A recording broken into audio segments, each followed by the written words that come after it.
নমস্কার, আমি আশালতা। আজকে আমি আপনাদের করে দেখাবো মাছের একটা অসাধারণ মশলা। এই মশলাটা আপনারা মাছে দিলে দারুণ স্বাদ হবে। তো কী কী নিয়েছি দেখুন। এখানে তেজপাতা নিয়েছি 4-5টা, শুকনো লঙ্কা নিয়েছি 8-10টা, জিরা নিয়েছি 4 চামচ, ধনে নিয়েছি 4 চামচ, মৌরি নিয়েছি 4 চামচ, আর 1 চামচ নিয়েছি মেথি। যে কোনো চামচের মাপে আপনারা নিতে পারেন। এখানে একটা কড়াই গরম করেছি, একদম গ্যাসটা স্লো রেখেছি। এবারে সব মশলাগুলো ভালো করে একটু হালকা ভেজে নেব, খুব ভেজে নেব না, তাহলে কিন্তু এর স্বাদটা অন্যরকম হয়ে যাবে। তো এটা হালকা ভেজে নিচ্ছি আমি 2-3 মিনিট, একদম স্লো গ্যাসে এটা হালকা ভেজে নেব। শুধু এই মশলা থেকে যে ময়েশ্চারটা আছে এইটা খালি চলে যাবে। এটা আপনারা এমনি রোদে দিয়েও এটা করে নিতে পারেন। তো যাই হোক, তেজপাতাগুলো একটু বড় ছিল, তো আমি একটু কেটে দিলাম, তাহলে এটাই রোস্ট করতে সুবিধা হবে। খুব একদম ভাজবেন না, তাহলে কিন্তু ভাজা মশলার স্বাদ এসে যাবে। তো এইভাবে আমি ভেজে নিচ্ছি 2-3 মিনিট।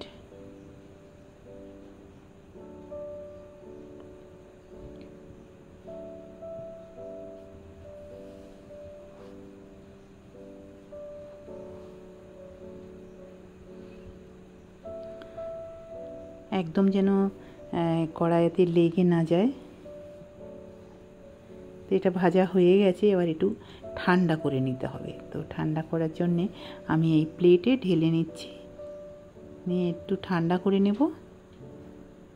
গরম গরম একদম এটা পাউডার করা যাবে না, ঠান্ডা করে নিচ্ছি।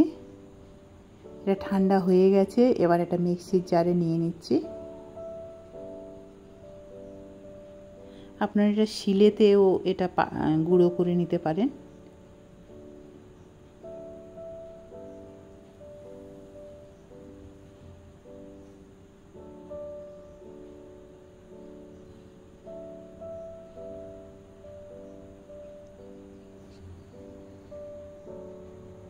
তো প্রথমে এটা একটু আমি গুঁড়ো করে নিই, আরও 2টো ইনগ্রিডিয়েন্টস আমি এর মধ্যে দেব।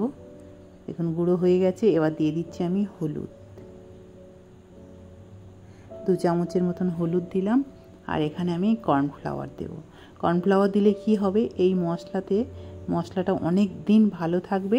আর এই মশলাটা যখন আপনারা কোনো তরকারিতে ব্যবহার করবেন, তখন তরকারিটা একটু ঘনও হবে আর ভালোও লাগবে। তো এখানে দেখুন একটা জারে আমি একটা স্টিকার মেরে নিয়েছি, লিখে নিয়েছি ফিশ মশলা বলে, যাতে এটা দেখতে সুবিধা হয়। আর এবারে আমি এই এয়ারটাইট বয়ামের মধ্যে ভরে রাখবো, কাঁচের জারের মধ্যে। আর এটা 4-5 পিস মাছ রান্নাতে 1 চামচ ব্যবহার করলে হয়ে যাবে। অবশ্যই আপনারা এই মশলাটা বানাবেন আর ব্যবহার করে বলবেন কেমন হয়েছে এই মশলাটা, অবশ্যই জানাবেন। আবার একটা নতুন ভিডিও নিয়ে আমি আপনাদের সামনে হাজির হব। আমার এই রেসিপিটা যদি আপনাদের ভালো লাগে তাহলে লাইক করবেন, শেয়ার করবেন, সাবস্ক্রাইব করবেন, আর আমার বেল আইকনে ক্লিক করবেন, তাহলে নতুন নতুন ভিডিওর সাথে আপনারা আপডেট থাকতে পারবেন। নমস্কার।